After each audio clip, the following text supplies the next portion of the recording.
الرجیم۔ کل ہم نے پرنانی چیپٹر پڑھ لیا تھا اور اس کی مشق بھی ہو گئی تھی۔ آخر میں ہماری جو ہے یہ تختی کے 2 جملے رہ گئے تھے کہ اس کی تختی جو ہے ہم کیسے کریں گے۔ یہ آم میٹھا ہے، یہ وہ جیسے الفاظ ہوتے ہیں جن کی طرف ہم اشارہ کرتے ہیں تو وہ الفاظ جو ہے ہمارے پاس اس میں اشارہ کہلاتے ہیں۔ جیسے اب یہ ہے تو آم کی طرف اشارہ ہے، تو یہ کا لفظ ہمارے پاس اس میں اشارہ ہے۔ جس چیز کی طرف اشارہ کیا جائے، جیسے آم ہے تو آم ہمارے پاس مشار علیہ، اور میٹھا جو ہے وہ ہمیں خبر دے رہی ہے تو یہ ہمارے پاس میٹھا جو ہے وہ خبر ہے، اور ہے ہمارے پاس جو ہے وہ فعل ناقص ہے۔ تو یہ جملہ ہمارے پاس جو ہے جملے اسمیہ کا ہے۔ پھر اس کے بعد جو ہمارے پاس آخری جملہ ہے وہ ہے ہارون اور عامر عقل مند ہے۔ تو ہارون ہمارے پاس جو ہے حرف عطف کی مناسبت سے معطوف علیہ۔ حرف عطف وہ حروف ہوتے ہیں، جیسے میں نے اوپر بھی بیان کیا تھا کہ 2 اسموں کو ملانے کے لیے حرف عطف کا جو ہے ہم استعمال کرتے ہیں تو اس کو حرف عطف کہتے ہیں۔ ہارون ہمارے پاس معطوف علیہ اور ہمارے پاس حرف عطف، عامر معطوف، عقل مند ہمارے پاس خبر ہے، اور ہیں ہمارے پاس جو ہے وہ فعل ناقص ہے۔ تو یہ جملہ بھی ہمارے پاس جو ہے جملے اسمیہ کا۔ اب ہمارے پاس سبق نمبر 3 جو ہے وہ ہے ڈاکٹر وحید قریشی کی علامہ اقبال کا تصور وطنیت۔ سب سے پہلے ہم ڈاکٹر وحید قریشی کے بارے میں تھوڑا سا پڑھیں گے کہ ان کی حالات زندگی جو ہے ہمارے پاس کیا ہے۔ ڈاکٹر وحید قریشی کی جو ادبی حیثیت ہے وہ ہمارے پاس ایک مضمون نگار بھی ہے، بحیثیت وہ کالم نگار بھی ہے، محقق بھی ہے اور نقاد بھی ہے۔ ولادت ان کی 1925 میں ہوئی اور وفات جو ہے 2009 میں ہوئی ہے۔ ڈاکٹر وحید قریشی کا اصل نام عبد الوحید تھا۔ ان کے والد عبد اللطیف قریشی گجرانوالہ کے رہنے والے تھے۔ ڈاکٹر صاحب نے گجرانوالہ میں تعلیم پائی۔ شاعری میں صوفی غلام مصطفیٰ تبسم سے اصلاح لہتے رہے۔ وہ بطور پروفیسر، بطور ڈائریکٹر اقبال اکیڈمی کے صدر نشین، مقتدرہ یعنی اقتدار رکھنے والا جو ادارہ ہوتا ہے، قومی زبان اسلام آباد، سربراہ مجلس ترقی ادب اور سربراہ قائد اعظم لائبریری لاہور جیسے ذمہ دار عہدوں پر مدتوں خدمات انجام دیتے رہے۔ کہاں پیدا ہوئے، کس سے جو ہے وہ شاعری میں اصلاح لی، کہاں پہ انہوں نے کام کیا، اس پیراگراف میں ہم نے پڑھا۔ اب انہوں نے جو ہے ادب میں تخلیقی میدان کے حوالے سے جو ہے وہ کیا کام کیا ہے۔ تخلیقی میدان میں انہوں نے کارہائے نمایاں یعنی بہت زیادہ کارنامے جو ہے وہ انجام دیے۔ تحقیق میں انہوں نے یعنی ریسرچ کے حوالے سے انہوں نے استدلالی انداز اپنایا۔ استدلالی انداز یعنی بات کو دلیلوں سے ثابت کرنا۔ وہ ایک محقق یعنی تحقیق کرنے والے، نقاد تنقید کرنے والے، مورخ تاریخ لکھنے والے، ماہر لسانیات زبانوں کے ماہر، لسان جو ہے وہ زبان کو کہتے ہیں، ماہر ثقافت اور کالم نگار تھے۔ یعنی ایک وقت میں انہوں نے جو ہے اتنے زیادہ کام جو ہے یا اتنی زیادہ اصناف پہ جو ہے وہ انہوں نے لکھا ہے۔ ان کی ہمہ جہت شخصیت، ہمہ جہت یعنی تمام تر مختلف صورتوں کے حوالے سے جو ہے جہد مسلسل یعنی سخت کوششوں کی ایک داستان ہے۔ انہوں نے منطقی انداز وہی جس طرح ہم نے اوپر پڑھا ہے، استدلالی انداز یعنی بات کو دلیلوں سے ثابت کرنا، حقائق کی تلاش کا طریقہ اختیار کیا۔ وہ پرگوش شاعر بھی تھے یعنی باتیں کرنے والا۔ شاعری میں ان کے 3 مجموعے الواح لوح کی جمع ہے، نقد جاں اور ڈلتی عمر کے نوحے۔ نوحے کا مطلب ہے یعنی رونا ماتم کرنا، منظر عام پر آ چکے ہیں۔ یہ ان کے شاعری کے جو ہے وہ 3 مجموعے ہیں۔ نثر میں انہوں نے نظریہ پاکستان، قائد اعظم اور پاکستانی معاشرے کے حوالے سے کئی کتب یعنی کتاب کی جمع ہے کتب تصنیف کی۔ اقبالیات پر ان کی گراں قدر خدمات کا اعتراف کرتے ہوئے حکومت پاکستان نے 2003 میں انہیں اقبال ایوارڈ سے نوازا۔ انہیں اردو زبان سے بے پناہ محبت تھی۔ اردو زبان کی ترویج یعنی ترقی اور اشاعت کے لیے اور عملی طور پر اردو کو سرکاری زبان کا درجہ دینے کے لیے عمر بھر کوشش کرتے رہے۔ ان کی جو اہم تصانیف ہے وہ ہمارے پاس ہے جدیدیت کی تلاش میں، افسانوی ادب، اقبال اور پاکستانی قومیت، اساسیات اقبال، میر حسن اور ان کا زمانہ۔ میر حسن بھی اردو ادب کے ایک بہت بڑے مثنوی نگار جو ہے وہ رہ چکے ہیں۔ مطالعہ حالی یعنی الطاف حسین حالی، کلاسیکی ادب کا تحقیقی مطالعہ، نظر غالب، اردو نثر کے میلانات وغیرہ، میلانات یعنی خواہش، رجحان وغیرہ۔ ڈاکٹر وحید قریشی کی حالات زندگی ہم نے پڑھ لی ہے۔ علامہ اقبال کا تصور وطنیت، اب ان کا چیپٹر ہے، لیکچر 1 میں ہم یہ پڑھیں گے کہ انہوں نے جو ہے وطن کا تصور جو ہے وہ کیسے پیش کیا۔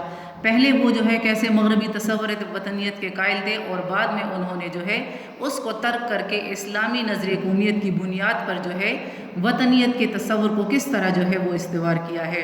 اپنے شاعری کے ذریعے سے بھی اور اپنی نثر کے ذریعے سے بھی انہوں نے ایسے مقصد سے بھرپور جو ہے وہ مضامین لکھے ہیں جس میں وطن کا تصور جو ہے ہم مکمل طور پر اس کو جو ہے وہ پڑھ سکتے ہیں، دیکھ سکتے ہیں کہ علامہ اقبال کا تصور وطنیت جو ہے وہ کیا ہے۔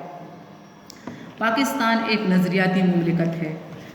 پاکستان کیسے ایک نظریاتی مملکت ہے کہ پاکستان جو ہے وہ ایک نظریے کی بنیاد پر جو ہے یہ زمین کا ٹکڑا جو ہے وہ وجود میں آیا ہے، اور حصول پاکستان کی جدوجہد یعنی پاکستان حاصل کرنے کی جو کوشش تھی کا بنیادی محور یعنی اس کا جو مرکز تھا، یہ احساس تھا کہ ایک ایسا خطہ ارض یعنی ایک ایسا زمین کا ٹکڑا وجود میں آئے، بنیاد میں آئے جو اسلام کی تجربہ گاہ ہو۔ کیسے اسلام کی تجربہ گاہ ہو؟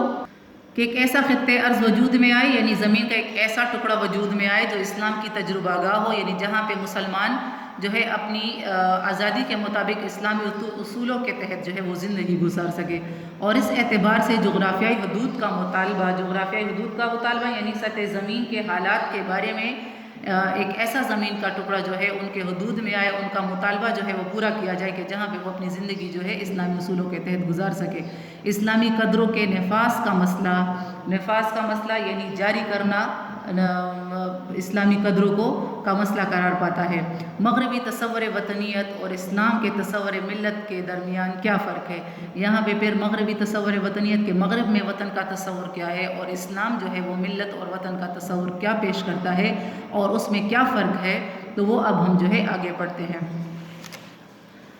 مغرب میں قومیت کا تصور چند بنیادی امور پر مشتمل ہے، یعنی چند بنیادی کاموں پر جو ہے مغربی تصور وطنیت کا جو ہے تصور موجود ہے۔ اس میں رنگ و نسل، زبان اور جغرافیہ وہ وحدتیں ہیں، یعنی مغرب میں تصور وطنیت کس چیزوں سے جو ہے وہ جانا جاتا ہے کہ اس میں رنگ و نسل، زبان کہ ان کی زبان کیسی ہے، وہ کس نسل سے تعلق رکھتے ہیں، رنگ ان کا کیا ہے، اور زمین کا وہ ٹکڑا جس پہ وہ رہتے ہیں وہ وحدتیں ہیں، یعنی وہ اکائیاں ہیں جن سے مختلف ملکوں کے باشندے اپنا قومی تشخص یعنی اپنی قومی پہچان جو ہے وہ متعین کرتے ہیں، مقرر کرتے ہیں کہ آیا وہ کس ملک میں رہتا ہے تو وہ اس ملک کا باشندہ ہے، اس کی زبان بھی اس ملک کی ہوگی اور وہ اپنی پہچان بھی اس ملک سے جو ہے ظاہر کرے گا کہ میں اس ملک کا ہوں۔ اقبال کے نزدیک مغرب کا تصور وطنیت جب ایک نصب العین یعنی زندگی کا مقصد کی صورت اختیار کرتا ہے تو اسلام کی بنیادی روح سے متصادم ہو جاتا ہے، یعنی اس سے ٹکراؤ اس کا ہو جاتا ہے۔ جب یہ اوپر کی چیزیں رنگ و نسل، زبان، جغرافیائی وحدتیں اسلام کے تصور کے ساتھ جو ہے وہ ٹکراتی ہے تو اس سے جو ہے وہ پھر لڑائی جھگڑے اور خرابیاں جو ہے وہ پیدا ہو جاتی ہے، کیونکہ ہمارے اسلام میں جو ہے اسلامی تصور وطنیت جو ہے اس میں جو ہے ان چیزوں کو جو ہے وہ نہیں دیکھا جاتا، کیونکہ اسلام بنی نوع انسان کی وہ وحدت ہے جو رنگ و نسل و زبان سے بالا تر ہے یعنی اوپر ہے۔ اس میں اسلام میں نہ رنگ و نسل، نہ زبان، نہ نسل، کسی چیز کو بھی جو ہے وہ نہیں دیکھا جاتا۔ شروع میں علامہ اقبال مغرب کے تصور وطنیت کے قائل تھے۔ شروع میں اقبال نے جو ہے وہ وطن کے تصور کو جو ہے وہ مانا، اس کے ماننے والے تھے کہ ہم مسلمان بھی جو ہے اپنی تشخص جو ہے، اپنی شناخت جو ہے وہ رنگ و نسل، زبان اور جغرافیائی حدود کے ذریعے سے جو ہے وہ کریں گے، مگر بعد میں انہوں نے اس نظریے کو جلدی جو ہے وہ ترک کر دیا اور انہوں نے وطن کے تصور کو بانگ درا کی بعض نظموں میں ایک روحانی رنگ بھی دیا۔ بانگ درا علامہ اقبال کا جو ہے اردو شاعری کا پہلا مجموعہ ہے۔ یہ پہلا مجموعہ ان کا 1922 میں جو ہے وہ پہلی بار منظر عام پہ جو ہے وہ آیا ہے کہ بعض نظموں میں ایک روحانی رنگ بھی دیا ہے۔ ویسے بانگ درا کا مطلب ہے جو ہے، بانگ کا مطلب ہے آواز اور درا کا مطلب ہے گھنٹی، یعنی جب کوئی قافلہ جا رہا ہوتا ہے اور ان کے ساتھ جو جانور ہوتے ہیں ان کے گلے میں جو گھنٹی ہوتی ہے تو اس کو بھی بانگ درا کہتے ہیں۔ لیکن بہت جلد وہ اس اثر سے نکل آئے اور وطنیت کے مغربی تصور کی کھلم کھلا یعنی مکمل طور پر، صاف طور پر مخالفت کی۔ انہوں نے وطن کو جغرافیائی جغرافیے کی قیود سے، قیود قید کی جمع ہے، سے آزاد کر کے ایک فکری ضابطے کے طور پر ترتیب دیا، یعنی ایک سوچ، ایک قانون کے ذریعے سے جو ہے انہوں نے وطن کے تصور کو جو ہے اس کو ترتیب دیا۔ ان کی رائے میں یہ شعر ہے: پاک ہے گرد وطن سے سر داماں تیرا، تو وہ یوسف ہے کہ ہر مصر ہے قنعہ تیرا۔ سر داماں یعنی دامن، اور مصر جو ہے وہ اسلامی مملکت ملک ہے جس کا دارالحکومت قاہرہ ہے، اور قنعہ جو ہے وہ فلسطین ہے، جو حضرت یوسف علیہ السلام کا جو ہے وہ ملک بھی تھا، شہر بھی تھا قنعہ، اور بعد میں وہ جو ہے وہ مصر میں آئے، اور وہاں پہ جو ان کو بھیجا گیا یوسف کو قنعہ سے لا کر مصر میں، تو پھر وہاں کے وہ جو ہے وہ حکمران بھی بنے۔ اس شعر سے کیا مراد ہے؟ مراد یہ ہے کہ مسلمان کا کوئی ملک وطن نہیں ہوتا، ہر خطے زمین اس کے لیے وطن کی مانند ہے۔ یعنی اس شعر میں علامہ اقبال کہتے ہیں کہ اے مسلمان، تیرا دامن جو ہے وہ وطنیت کے تصور سے پاک ہے، صاف ہے، تو اس یوسف کی مانند ہے کی طرح ہے جس کے لیے مصر کی سرزمین بھی قنعہ کی حیثیت رکھتی ہے۔ یعنی اس سے مراد یہ ہے کہ اگر یوسف علیہ السلام جو ہے وہ قنعہ سے مصر میں گیا تو وہاں پہ انہوں نے قنعہ کے حوالے سے اپنا قومی تشخص جو ہے وہ ظاہر نہیں کیا، بلکہ وہ مصر گیا، وہاں کے جو اسلامی روایات ہے، جو زبان ہے، انہوں نے وہ سارا جو ہے وہ اپنایا، بلکہ اپنا الگ سے جو ہے انہوں نے قومی تشخص جو ہے وہ پیش نہیں کیا رنگ و نسل کے حوالے سے۔ یہ شعر بظاہر ملک کے جغرافیائی قد و خال یعنی شکل و صورت کی مخالفت کرتا ہے۔ جب ہم پاکستان یا پاکستانی قومیت کی بات کرتے ہیں تو اس شعر کے معانی و مطالب ہمیں یہ سوچنے پر مجبور کرتے ہیں کہ آیا اقبال وطن کی محبت تسلیم کرتے ہیں یا نہیں۔ دوسری طرف خود تصور پاکستان کے دائی یعنی دعوت دینے کی حیثیت سے علامہ اقبال کی ایک خاص اہمیت ہے، اور انہوں نے 1930 میں مسلم لیگ کے صدارتی خطبے میں تصور پاکستان کی جھلک ایک امکانی صورت میں یعنی جو ممکن ہو، اس بات کا اندازہ انہوں نے لگایا کہ مسلمانوں کے لیے ایک الگ ریاست جو ہے اس کا مطالبہ کیا اور وہ جو ہے وہ قائم ہو۔ تو انہوں نے اپنے خطبے میں جو ہے خطبہ اعلی آباد 1930 میں جو ہوا تو انہوں نے مسلم لیگ کی صدارتی خطبے میں جو ہے پاکستان کا تصور بھی پیش کیا۔